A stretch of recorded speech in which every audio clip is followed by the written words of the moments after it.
ദൈവമില്ലെന്ന് 100 ആവർത്തി പറഞ്ഞാലും മുത്തപ്പനില്ലെന്ന് ഒരു വടക്കനും സമ്മതിച്ചു തരില്ല.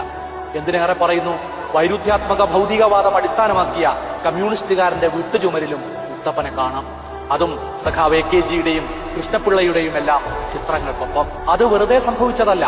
കമ്മ്യൂണിസത്തിന്റെ നാട്ടുവേരുകൾ എവിടെയാണെന്ന് ആ ജനതയ്ക്ക് നന്നായി അറിയാം. വടക്കൻ കേരളത്തിൽ ജന്മി നാടുവാഴിത്തത്തിനെതിരായി ഉയർന്നുവന്ന ആദ്യത്തെ ശബ്ദം മുത്തപ്പന്റേതായിരുന്നു. കയ്യൂരിലും കരുവള്ളൂരിലും കാവുംപായിലും മുനയംകുന്നിലും ഉയർന്നുവന്ന കാർഷിക സമരങ്ങളുടെ അടിവേര് കാണാൻ കഴിയുക മുത്തപ്പൻ പുരാവൃത്തത്തിലാണ്.